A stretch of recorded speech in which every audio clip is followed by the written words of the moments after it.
Hello friends,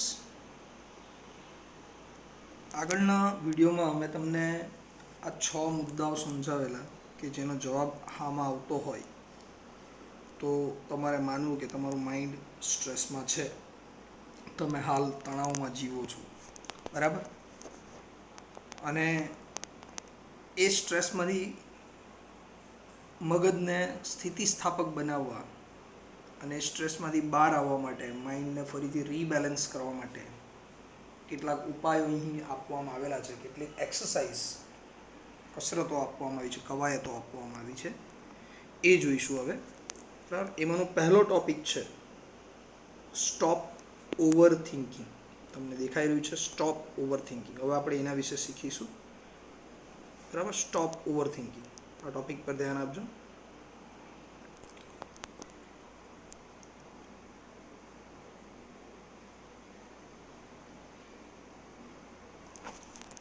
stop over થિંકિંગનો અર્થ થાય છે વધુ પડતા વિચારો બંધ કરી દો. બરાબર. વધુ પડતા વિચારો બંધ કરી દેવા જોઈએ. વિચાર ક્યારે આવે છે, ક્યારે વધે છે આપણા મગજની અંદર, તો એ પહેલાં શરૂઆત આપી છે. When task and pressure start building up. જ્યારે કોઈ કામને લગતા કોઈ ટાસ્ક એટલે કાર્ય, જ્યારે કોઈ કામ અને તમારા માઇન્ડ ઉપર કોઈ દબાણ, પ્રેશર એટલે દબાણ, એક કાર્ય અને એને લગતું દબાણ જ્યારે તમારા મન પર વધવા લાગે, બરાબર, વધારે ચડી જાય તમારા માઇન્ડ પર, the mind can something go in two over thinking. તો ત્યારે આપણું મગજ એ વધુ પડતા વિચારોમાં સરી જાય છે. બરાબર. જ્યારે કોઈ કાર્ય કે કાર્યનું દબાણ આપણા માઇન્ડમાં ઉત્પન્ન થાય તો કેટલીક વાર આપણું મગજ એ વધુ પડતા વિચારોમાં સરી જાય છે. ઉદાહરણ તરીકે, દર સન્ડે એક્ઝામ છે, બરાબર, કયા વિષયની છે અગાઉથી કદાચ 4 દિવસ પહેલાં કે અઠવાડિયા અગાઉ જાણ કરી દેવામાં આવી છે, પણ સન્ડે છે ને એવું વિચારીને આપણે શનિવાર સુધી એની તૈયારી ન કરી હોય, અને જ્યારે સેટરડે આવે છે, શનિવાર આવે છે, દિવસ પૂરો થવા આવે ત્યારે આપણને વિચાર આવે કે કાલે એક્ઝામ છે, તો હવે 2 ચેપ્ટર કીધા છે, 2 ચેપ્ટરની તૈયારી અડધા દિવસમાં કેવી રીતે કરવી. તો એક ટાસ્ક હતું એક્ઝામનું, એનું હવે પ્રેશર આવી ગયું કે ઘણા બધા સવાલો છે, ઘણા બધા લોંગ ક્વેશ્ચન છે, થિયરી છે, દાખલા છે, કેમનું મોડે કરવું, આ બધું પ્રેશર વધતું જાય છે. અને આ પ્રેશરના કારણે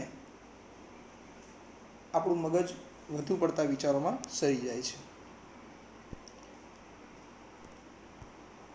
and you come to the thought, અને ત્યારે તમને કદાચ આવો વિચાર પણ આવે, આઈ વિશ there was a switch in my head that I could flick and turn off all the thoughts going around in my mind. શું વિચાર આવે કે કાશ કદાચ મારા મગજમાં પણ કોઈક એવી સ્વિચ હોતે, મારા માથાની અંદર એવી કોઈ સ્વિચ હોતે કે જેને હું હળવેથી બંધ કરું. ફ્લિક એટલે હળવેથી, જેમ આપણા ઘરે સ્વિચ બોર્ડ હોય તો આપણે હળવેથી સ્વિચ ઓન કે ઓફ કરીએ છીએ, ધીમેથી સ્વિચ પાડીએ છીએ.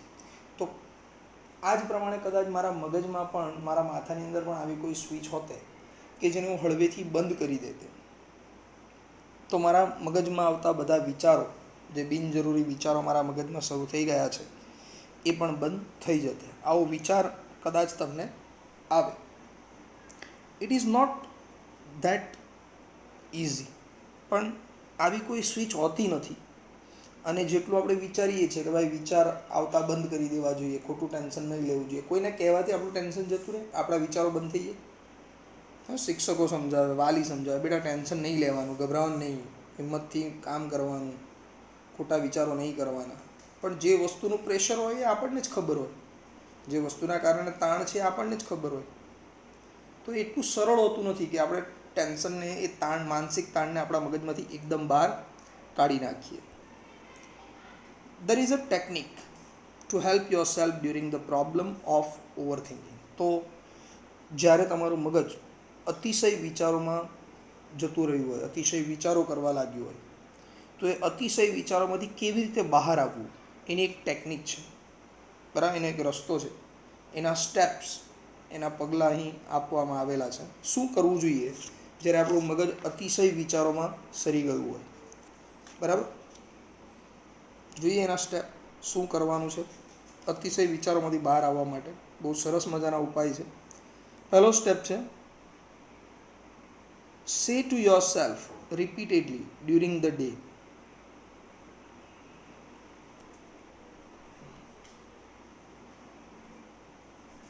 સૌથી પહેલાં શું કરવાનું છે? દિવસ દરમિયાન say to yourself repeatedly during the day. repeatedly એટલે વારંવાર. દિવસ દરમિયાન તમારે વારંવાર તમારી જાતને આ નીચે એક વાક્ય આપ્યું છે ને એ વાક્ય કહેતા રહેવાનું છે. બરાબર? કયું વાક્ય છે જરા ધ્યાનથી સાંભળજો. ખરેખર બહુ જ ઉપયોગી અને ખૂબ જ કારગત કહી શકાય એવું આ વાક્ય છે. I have no expectation and I will deal with whatever happens when it happens. એક્સપેક્ટેશનનો અર્થ થાય છે અપેક્ષા, અને ડીલ વિથ એટલે ની સાથે પગલાં લેવા. બરાબર? કયું વાક્ય તમારે વારંવાર બોલવાનું છે આખા દિવસ દરમિયાન સ્ટ્રેસમાંથી બહાર આવવા માટે? તમારે બોલવાનું છે આઈ હેવ નો એક્સપેક્ટેશન. સવાર પડે ને એટલે આ વિચાર પહેલાં મગજમાં આ વાક્ય આવવું જોઈએ. I have no expectation. મારે કોઈ અપેક્ષાઓ નથી, કોઈ મોટી અપેક્ષાઓ, કોઈના પાસેથી બી અપેક્ષા નથી ને કોઈની સાથે બી અપેક્ષા નથી. And I will deal with what ever happens when it happens. અને જ્યારે જે બનશે ને, અને જ્યારે જે બનશે ત્યારે હું એ ફોડી લઈશ, ત્યારે હું એની સાથેના પગલાં લઈ લઈશ. હમણાંથી કેમ વિચારું? જે સમસ્યા જ્યારે આવશે ત્યારે જોઈશ. હમણાંથી મારે એ સમસ્યા વિશે ખોટા વિચાર કરવા નથી. બરાબર? વાક્ય સમજાયું? I have no expectation. મારે કોઈ અપેક્ષાઓ નથી, અને હું જે પણ જ્યારે પણ થશે ત્યારે હું એની સાથેના પગલાં લઈ લઈશ, ત્યારે હું એ ફોડી લઈશ. બરાબર? એક્ઝામ ક્યારે છે? સન્ડે છે ને, સન્ડેનું સન્ડે જોઈ લઈશ. બરાબર? એક્ઝામના સમયે જોઈ લઈશ.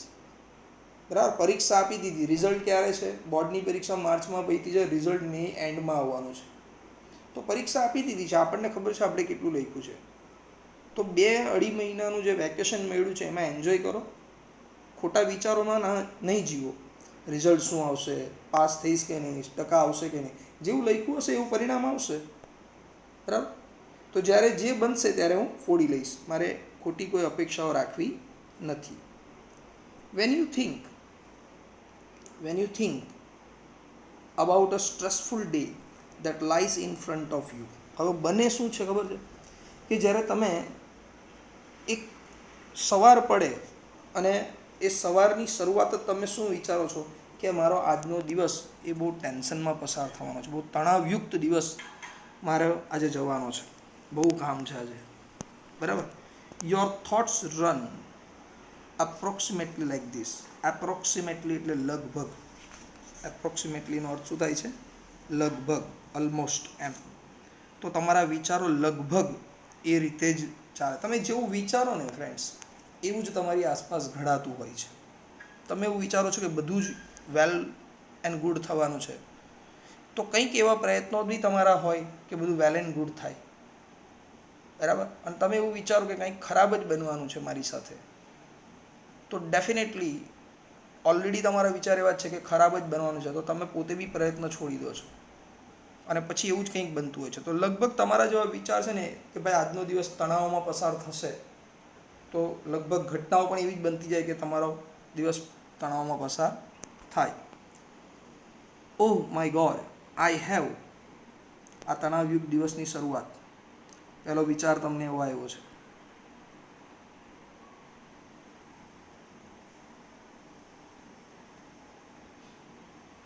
Oh my God, I have.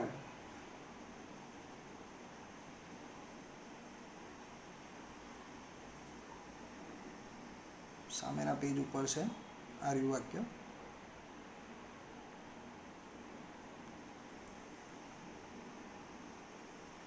Oh my God, I have so much to do. શું વિચારવાનું છે તમારે? હે ભગવાન, આજે મારે, હજુ તો તમે બેડ પર છો, ઉઠ્યા જ છો, વહેલી સવારે હજુ તો ઉઠેલા છો, તમારા બેડ પર છો, અને ત્યાં જ તમને વિચારો કે આજે મારો આખો દિવસ છે ને બહુ બિઝી જવાનો છે, બહુ તાણમાં પસાર થવાનો છે. બરાબર? તમને પહેલો જ વિચાર શું? હે ભગવાન, આજે તો મારે બહુ કામ કરવાના છે. I must do X and Y and Z, and after that A and B need to get sorted out as well. શું યાદ આવે તમારે? મારે પેલું એક્સ કામ કરવાનું છે, વાય કામ કરવાનું છે, પછી ઝેડ કામ કરવાનું છે, એટલે કોઈ બી તમારા અલગ અલગ દિવસ દરમિયાન જે કામ હોય કે ભાઈ બેંક પર જવાનું છે, ત્યાંથી ઉઘરાણીએ જવાનું છે, ત્યાંથી મિત્રને મળવાનું છે, ત્યાંથી કોઈ બિઝનેસ માટે પાર્ટીને મળવાનું છે, કંઈ પણ XYZ, તો મારે પેલું કામ પૂરું કરવાનું છે, એના પછી પેલું કામ છે, એના પછી પેલું કામ છે, અને આ બધું પૂરું થાય ને પછી પેલું A અને B કામ તો હજુ રહી જ ગયું છે, બરાબર ને. તમારા બધા ધંધાના કામો તમને યાદ ને, એટલામાં ઘરેથી કંઈ કહેવામાં આવ્યું હોય કે જોજો આજે પેલા આપણા બાબાની ફી ભરતા આવજો સ્કૂલમાં, કે એના ટીચરે મળવા બોલાવ્યા છે, જરાક ટાઈમ કાઢીને ત્યાં જતા આવજો સ્કૂલે, તો તમારા પેલા કામ જે બિઝનેસને લગતા ધંધાને લગતા જે કામો છે એમાં પેલા ઘરની જવાબદારીઓ કે ઘરના કામો તમારે સોર્ટ આઉટ કરવાના રહી ગયા છે. તમને એવું લાગે છે કે હું પેલા કામો કરતો રહીશ, XYZ કામો કરતો રહીશ, એમાં A અને B કામ કરવાનો તો મને સમય જ નથી મળવાનો, બરાબર. એ તો હજુ ઊભા ને ઊભા જ છે એ કામો. I don't know how I am going to do it all. મને સમજાતું નથી કે હું આ બધા કામો આજના જ દિવસમાં હું કેવી રીતે પૂરા કરીશ, આટલા બધા કામોને હું એકલો જ. ત્યારે તમને બહુ સ્ટ્રેસફુલ લાગે કે મારે બધી જવાબદારી મારે જ પૂરી કરવાની છે, બધું મારે જ દોડીને કરવાનું છે. I want even have time to it. અને આજે આટલો બિઝી દિવસ પસાર થવાનો છે, આટલા બધા કામો છે મારે, બરાબર. ઘરના કામો પણ કરવાના છે અને મારા નોકરી ધંધાના જે કામો છે એ પણ મારે પૂરા કરવાના છે, બરાબર. બેંકના કામો બી મારે પૂરા કરવાના છે, મારા પર્સનલ કામો છે એ બી મારે પૂરા કરવાના છે. તો આ બધા જ કામો કરવામાં મને આજે ખાવાનો સમય પણ મળવાનો નથી, બરાબર. મને એટલો સમય બી નથી મળવાનો. મોટાભાગે લોકો આવું બોલતા હોય, તમે જેને પણ કોઈને બી મળો ને અને એમ પૂછો ને ભાઈ તારું કેમ છે આજે, અરે ટાઈમ જ નથી મળતો. આ બહુ કોમન વાક્ય છે યાર. 24 કલાક ઓછા પડે છે તમને તમારા કામો કરવા માટે, બરાબર, જેમાં બહુ ઇઝીલી બધું જ થતું હોય છે, પણ તેમ છતાં આપણે એવું બોલીએ છીએ ટાઈમ જ નથી રહેતો, બરાબર. કારણ આપણી પાસે એટલું પ્રોપર મેનેજમેન્ટ નથી હોતું ટાઈમ, એટલા માટે.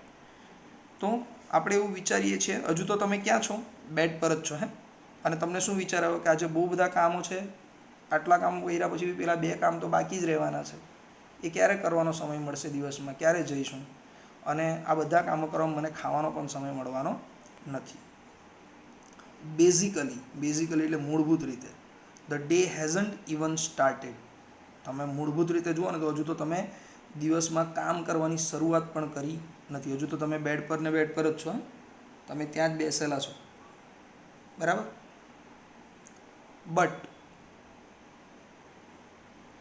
You are already in a tizz. In a ટીઝનો અર્થ થાય છે મૂંઝવણમાં હોવું, બરાબર. ઇન અ ટીઝનો અર્થ શું થાય છે?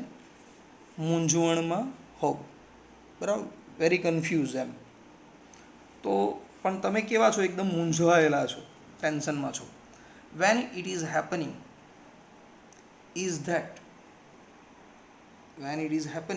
ધેટ જ્યારે આ ઘટના બને છે તો એ શું બને છે? Your mind is racing ahead of you. તો શું બને છે?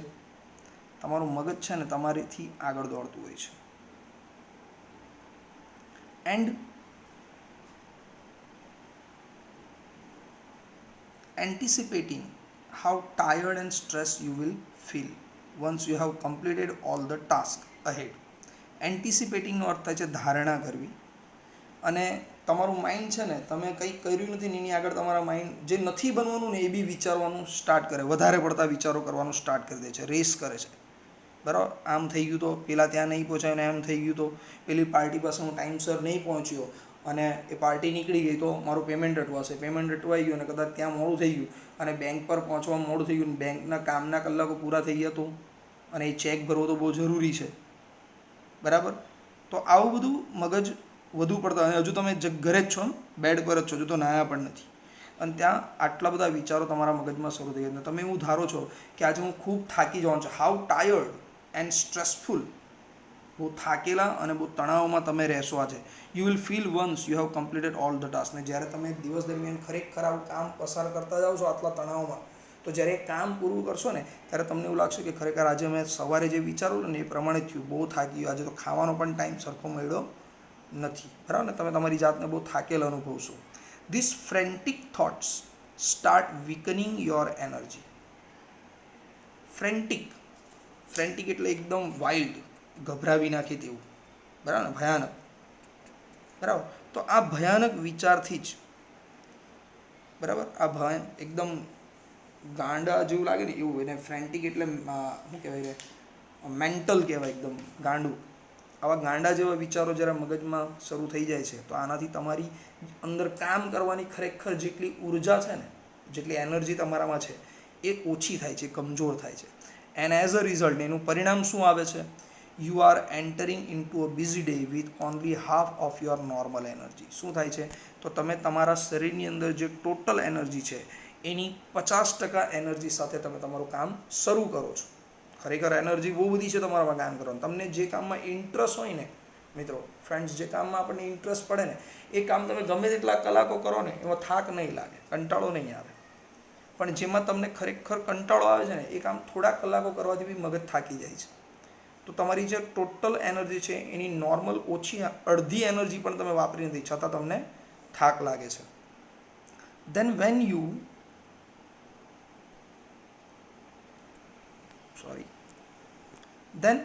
when you end up settled at the end of the day. Settled એટલે થાકી જવું, વિખેરાઈ જવું, ભયંકર થાકી જવું. અને જ્યારે તમારો દિવસ ખરેખર પૂરો થયો અને તમે હાફ એનર્જી સાથે કામ પૂરું કર્યું છે, બરાબર, પૂરેપૂરી એનર્જી તમારી વપરાઈ નથી, છતાં પણ તમે દિવસના અંતે અતિશય થાકેલા છો ને એવો અનુભવ કરશો. You seem to have proved that you are right all along. ને તમને એવું લાગશે કે આજે સવારે જે વિચારેલું કે આજે હું બહુ થાકી જવાનો છું, કંટાળી જવાનો છું, તો ખરેખર તમને એમ થશે કે મેં સવારે જે વિચારેલું એ જ સાચું હતું. You had a dreadful day. તમારો એક ભયંકર દિવસ તમે પસાર કર્યો. And you feel physically drained એટલે પણ થાકી જવું, બરાબર. ડ્રેઇનનો અર્થ પણ થાય છે થાકી જવું. અને તમને ખરેખર એવું લાગશે કે શારીરિક રીતે તમે ખૂબ જ થાકી ગયા છો. ઓકે ફ્રેન્ડ્સ, તો હવે આ એક્સરસાઇઝથી શું ફાયદો થાય છે એ હું નેક્સ્ટ વિડીયોમાં સમજાવું છું, બરાબર. આની સ્પેલિંગ હું લખીને સેન્ડ કરીશ, એ તમારે હોમવર્કમાં લખી દેવાની છે. Okay friends.